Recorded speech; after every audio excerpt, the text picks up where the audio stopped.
บ่าวที่อยากระวังสิไปอันให้น้ำท่วมกับผู้ว่าอันได้มาเฮงเอาจิตใจก็มาน่ะน้ำท่วมเนาะยันว้าเนาะก็คือว่าได้ยินตอนน้องรถบาบุญสารบัญคือว่าบาบี้ไปปะบาบี้เขาไปได้โอ้วันนั้นเรื่องจริงนะคำบอกเรื่องจริงเนาะอยากจะไปน้ำผู้บ่าวดีนะ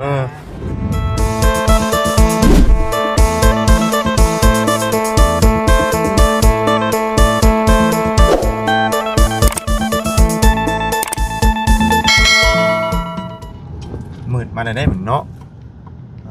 ก็อยากได้อยากได้เห็นบ่เท่บ่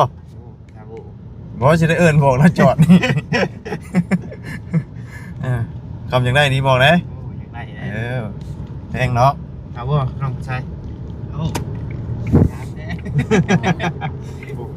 ประมาณจะขัดเลยนั่นเจ็ดล้านแปดนี่แหละคุ้มค่ารถคันนี้แค่ข้างๆนี่เป็นทุนล้านบาทเนาะเป็นทุนล้านเป็นชาวปลายล้านเยอะโอ้หมื่นอยู่ในนั้นเฮ้ยคุ้มป่ะจุด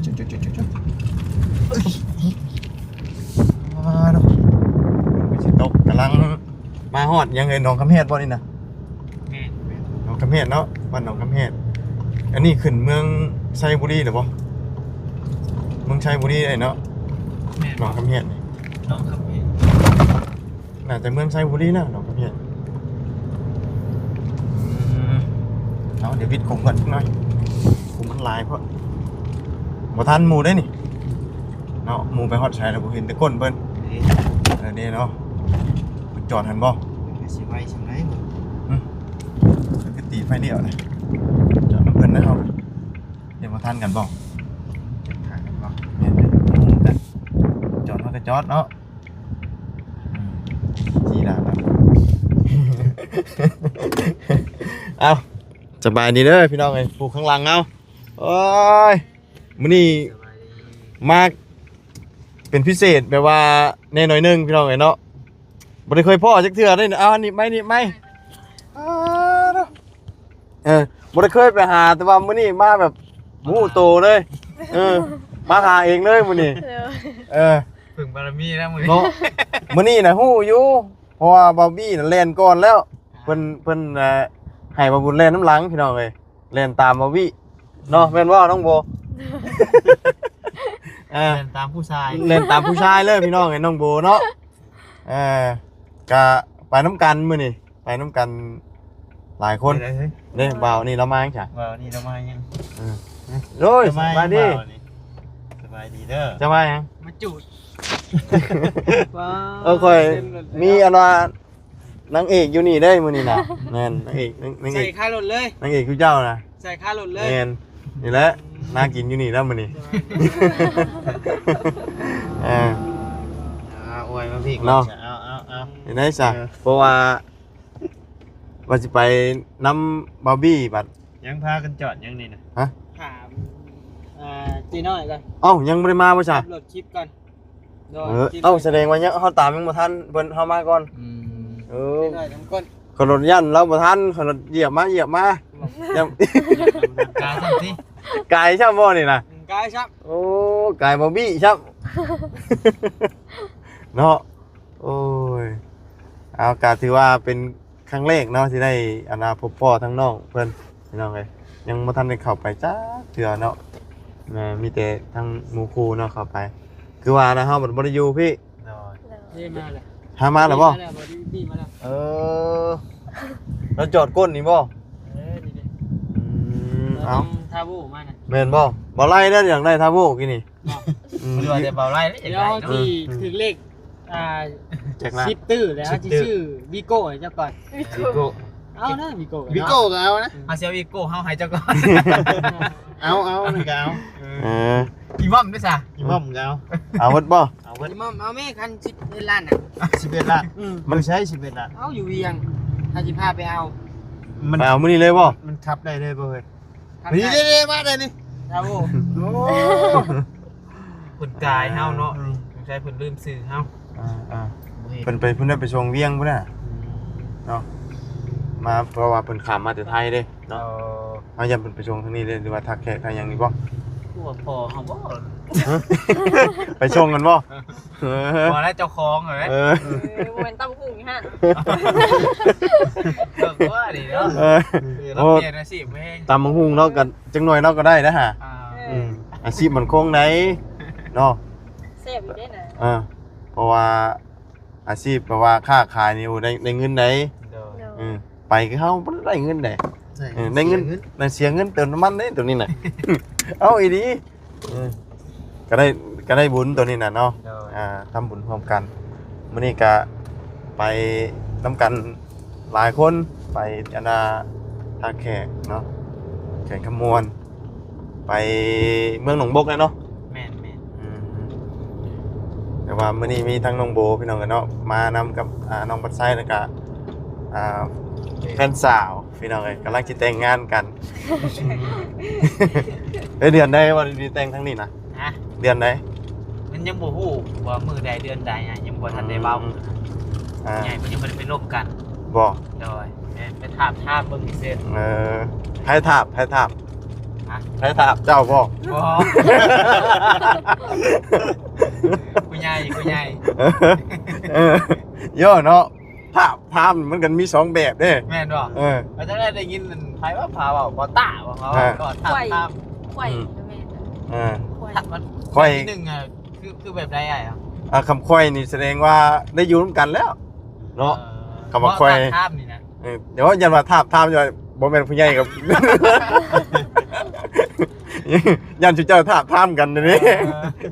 ถามอันนี้คือถามกันเองเนาะ โอ้เราก็สิทาบอยู่แล้ว จะมาบ้านนี่ดิ มาปานนี่เลย ยัง ยังบ่อะไรเลยบ่ตัว ปานไหน บาปไหน ยังถามอะไรด้วย ฮะมาไล่หูยังอ่ะเนาะ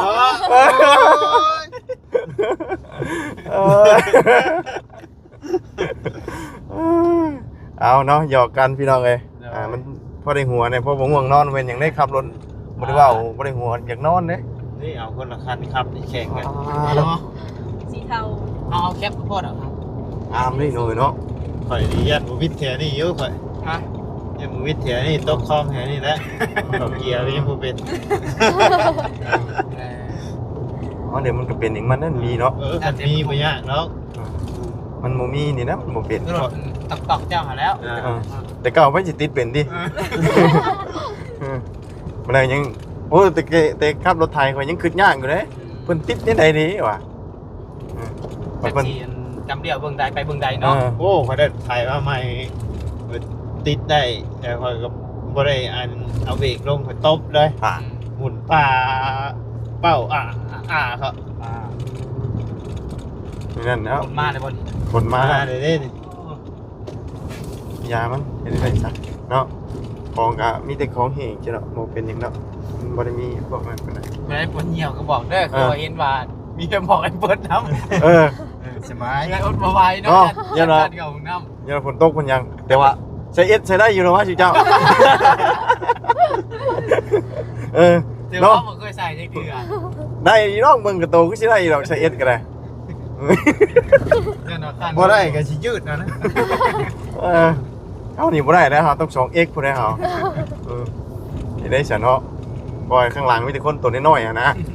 เนาะกินข้าวนี่มื้อละติ๊บเบิดอยู่บ่ ยังกิน ได้ ได้ แล้ แล้ว ว ตั คน ว จะ ได้ เห็นบ่ แต่คนกินได้ลายมันตุ้ยชื่อ อ้ายนี่กินหลายเด้ กินลายอยู่นี่กันละคือลาบซีนกับข้าวผู้เดียวก็สุด1เบิด ทำได้ ตัวเด็ดดีภูกิจได้ ได้นั่งกินน้ำไผ่นั่นเขาจนให้อันน่ะจนหายพุ่นได้ออกกำลังมื้อวะบ่เบิดเป็นสิยา อันนี้ก็ออกกำลังมั่ว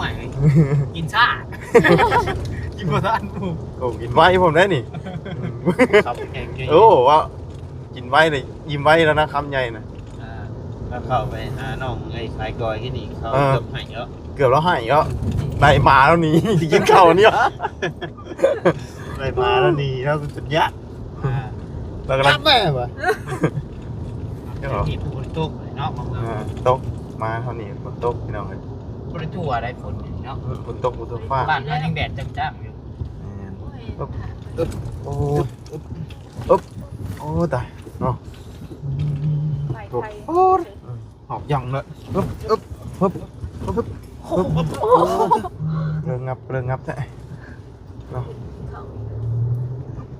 โอ้ย ตายเลยบอกรถคัน โอ้ เจอแล้ว ก็ เรียบร้อย ตำกับบ้าน เจอแล้ว คำได้จอดแล้วป่ะ แล้วกันจะจอดเลยคนน้อยกันลายแล้ว ตัวต้มมือน ตัวต้ม ไม่ บ่ เคยพ่อโบไง เนาะ พ่อโบ มันกลายเลยอะมีหั่นไหม ทั้งมา หั่นไหมเอาชื่อเนาะ คือว่าจะเป็นพลาพลา โมเมนต์ยังพอได้อันน่ะยำปากบ่ว่างมันจังนั้นบัดปากว่างมันเงาเด้บ่ได้ว่านำ เดินเป็นอะไรน้องโบ เนาะ ครั้งแรกนี่ เออ ผม เคย ซื้อ เคยออกไก่แบบนี้จักเทื่ออยู่บ่นี่แบบว่ากับอันน่ะแบบคนหมู่จักนี่แบบนี้นะ เอาง่าย บ่เคย บ่เคยบ่ เสือแรก ๆครั้งแรก ครั้งแรกใช่ ผมมาซึกเป็นได้ผมมาซึก เนาะ นี่ก็รถตามพี่นี่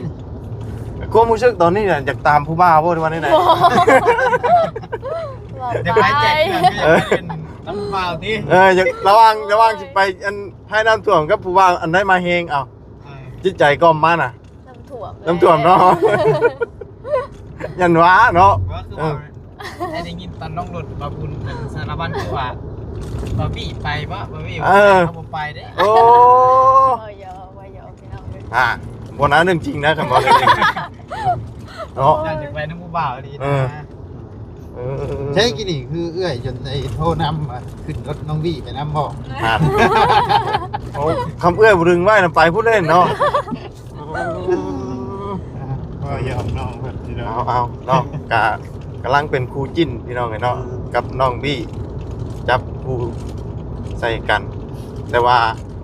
ความสัมพันธ์สิไปฮอดใส่ก็ขึ้นอยู่กับจิตใจสองคนเนาะสิเป็นจริงหรือว่าบ่จริงก็เบิ่งจิตใจสภาพกันไปก่อนเนาะ คนสองคน แม่นถ้าว่าเฮาเบิ่งกันไปดนๆแล้วก็เข้ากันได้แล้วก็หักแป้งกันได้ดีก็สร้างครอบครัวนำกันเนาะอันนี้มันบังคับกันบ่ได้เด้พี่น้องเอ้ยมีเงินก็บังคับกันบ่ได้เด้อันนี้เรื่องจริงเด้เนาะมันต้อง ไปเรื่อยๆอยู่แล้ว แม่นเบิ่งกันไปเรื่อยๆเนาะปึ๊บ ทางนี้ก่อนบัดนี่ ทางนี้ก่อนปึ๊บอีกอย่าเห็นลายแล้วบ่ไรเอ้ย เห็นได้บ่ โอ้บ่ได้นี่ข่อยญาติด้วยกันเด้ ย่านบ่ มันไปฮอดทางแขกยังน่ะ บ่ให้โดนโรงงานน้ำตาลนะนี่โรงงานน้ำตาลนี่ เนาะ อันนี้บอกของงานน้ำตาล โรงงาน มีกายบริษัทของอะไร แม่นบ่ อันนี้โรงงานสีขาวเหรอวะ สีขาวกายมาเลยได้ กายแล้วว่าโรงงานน้ำตาล นี่โรงงานอันนี้โรงงานสีขาวเหรอวะเนาะ พงสีนี่เนาะ น่ะมีแต่ขี้เก็บ ว่าอยู่ของงานน้ำตาล เออ คือว่าอยู่เป็นน้องคำแก้วว่าอยู่นั่นพุ่น อยู่หนองขะแม่นพุ่นเนาะโรงงานน้ำตาล เลยแล้ว อันนี้โรงงานสีขาว ครั้งแรกไม่ใช่ของไรกัน โอ้หลายข้างอยู่ จะมาฮอดพี่จักเทื่อแล้วเจะจังบ่จื้อ ตั้งแต่ไปหาว่าบุญเฮงพุ่นละมันก็ลืมแล้วอ่ะ แม่นบ่บ่จื้อเด้อ จืดแล้วเพราะอะไรก็จะเป็นยังไงเนาะว่าบุญเฮงเนาะน้ำท่วมเพื่อนเราไปเลยจักเพราะว่าถ้าไปตอนนั้นไอ้ขนาดคนบ่ตกกันยังท่วมได้หม่องเพื่อนนั่น เป็นอ่างน้ำเนี่ย แม่นเป็นอ่างน้ อ่างน้ำบ่ตกซ้ำมาก่อนเมียนบ่ได้ขายอย่างนี้ขายทั่วบ่ ำทั่วเว้ย โอ้ทั่วยังบ่ได้ต้มนะนี่นะ ถามมึงก่อนถามมึงก่อน ทำก่อนเนาะทำตัวต้มแล้วเนาะ ทำทั่วต้มเอา ตัวบ่ต้มหมอเนาะ เอา เอิ้นถามดูนะ ต้มแล้วบ่ขึ้นมาต้มเลย ต้มเบิด ตัวทางนั้นดิ นั่นคือกัน ทางนั้นมีป่ะบ่มีโอเคใช่ที่ว่าตัวต้ม อยากต้มบ่ต้มมึงก็บ่ได้กินแน่เนาะ บริกิน เอาหมักบัวแบบนี้ เอาหมักบัว หมากบัวมีอยู่บ่หมากบัว เช่นนี่หมักบัวลายเลย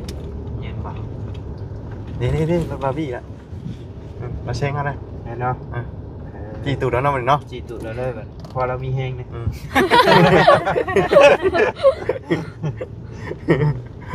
จีก้นแล้วเนาะเอาแบบ จักเราหูหรือว่าอันผู้สาวแล้วนั่งอยู่นี่ โอ้เราไห้นะก็เห็นเราเปิดอันเวนลงกินนี่นะ แม่นป่ะ เสียใจว่าผู้ชายหนีมาโอ้อีดีนะเราไห้เลยเสียเบิ่งเนาะเราลงเหนียว จัง บ่ เล ได้ ยเปิดกระจกเนี่ยเราเห็นเราจะขึ้นมานั่งอยู่เนี่ย บ่เราลงเหนียวบ่ได้ฝนตกเราเลยไห้ หลายตุ่ม เฮ้ยมีบ่นี่คือกันนะนี่กัน ไปเบิ่งกัน บ่ถุงใหญ่ที่บ่แม่น ตรงน้อยๆ มี เนาะ แต่หมักอึ กับถุงใหญ่อย่างมันบ่อยากต้มไปเนี่ยมันยันบูดเนาะขายบ่ได้ต้ม ต้มทำกิน กินดิบแล้วบ่ต้นอูดกันอยู่เนาะ โอ้หนักไปยังบอกว่าบ่ได้แจกรอบเครื่อง เนาะแม่นได้ลองบ่ เอ้าเจ้ากล้ากินก็กล้ากินนะ บ่นะยืงท้องนี่ปานนั้นนะนี่สิบินดิบเบิดแล้วบัดบ่มีแล้ว บนว่าบนเด้อไอ้ยัง มักทั่วดินคนก็ยังมาเรื่อยๆนะ เหมือนกายอันซี่บังไพ่ไปผมจักไปเนาะ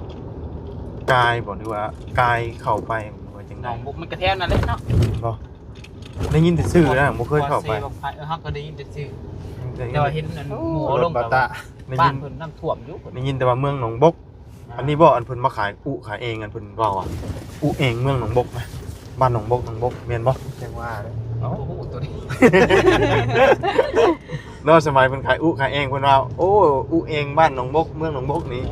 เย็นเด้เพิ่นว่านี่ใส่น้ำนี่เย็นเพิ่นว่า แบบว่าอันนั้นบ่แม่นเมืองหนองบกเลยบ่เย็น บ่ ซื้อแล้วเขาไปซื้ออยู่บนแถวหลัก3บ่เย็นอีก บ่เย็นอีกอันบ่แม่นเมืองหนองบกเด้ ตามเพิ่นเว้าเนาะสมัยนั้นสมัยเอาน้ำใส่อุใส่เองเด้ คือกับปิ้งไก่ซิโน่เฮาแล้ว แม่ เนาะ น มันไปซื้ออยู่ซิโน่ก็หลัก3ละอันนี้ก็ รักษาชิพากับโบแมนอีกค่ะ อัน ส่วนลายอยู่หันมันมีแต่ไก่อันนั้นไก่สายสามสายพันธุ์หน้าปงกันยังหน้าปงกันยังมันเป็นไก่อันนี้ปันใดได้มี มัน แต่ ก็ ไก่ เลยหลักๆเลยคือซิโน่ แม่เซนูนี่ต่างมันเป็นไก่นี่ให้ยังอยู่ถุงนึงอ่ะซีเมนต์ตัวนี้เนาะไอ้ตัวดิน ตัวดินป่ะตัวดินนิดนะ บดิบตัวนี้ สามมันได้บ่ ดิบคือกันเนาะ เอาแล้วนะ เอาไปเลย แต่ว่าได้ตุ้มไม่ใช่ ตัวนี้ดิบเปล่าดิบเนาะดิบบ่ เจ้า เอา บริเงินใช้ ต้องกูขาย ก็ปวดตุ้ม เนาะนั่งขายสิมันกับ บ่จ้า ย่ามันบูดคือว่าเนี่ย เจ้าพ่อสิตบไปไหนพอจะถูก เนาะเห็นแบบนี้มันก็คนมันอยากมันก็ไม่ได้กินเนาะจุไฟสิ แล้วเป็นตุ้มกินอยู่แถวน้ำท่วมบ่ได้อีกเนาะน้ำท่วม น้ำท่วมจุไฟยากได้หรอวะ ตัวสิจูใส่ มันซื้อเตาแก๊ส ลงทุนแบบนั้นนะ ชัวร์ บ้านนั่นอย่าใช่ดิ ถั่วต้มถุงเดียวจริง อย่านะ ๆมาแต่ก่อนเป็นป่าบนเป็นตรงหน้าไม่ได้มาหึงเลยนี่ แต่พร้อมกันคุณเจ้า นี่เป็นหึงนะ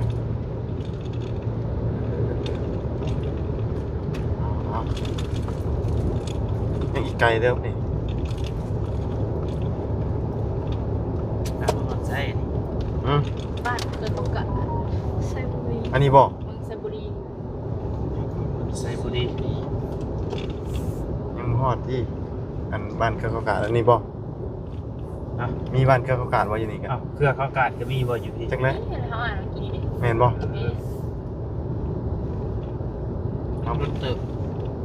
43นาที ฮอดคอเซ่บังไพ่นี่กัน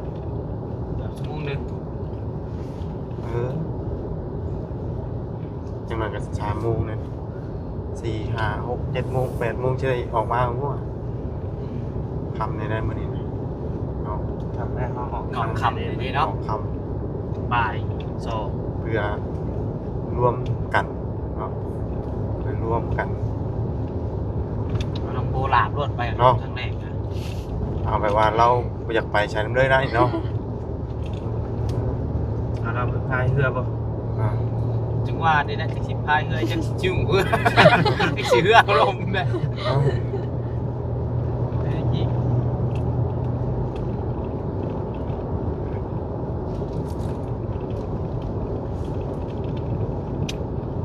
กดเอาจังหน่อยก็ฮอดเนาะมาเบิดสองที่ไผสิอยู่เฮือน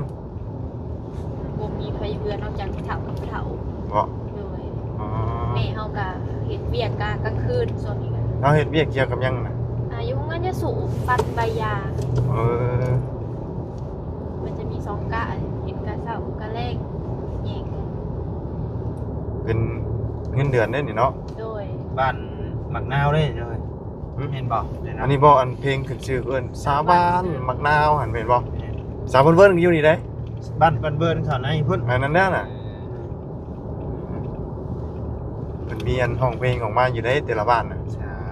หนาวที่ เออ ชาวบ้านงาม บ้านเบิร์นนี่เขานี้นี่ แม่นบ่แม่นทั้งห พุ่ นั น ง ข้างหน้า บ่ เนาะหน้าพุ่นนี่บ้านของเน่า มีเบิดแต่ละบ้าน คือกันเดี๋ยวไปขึ้นเหนื้อลองใต้กันเนาะ อืม ชาวบ้านเบิร์นขายดาว ชื่อบ้าน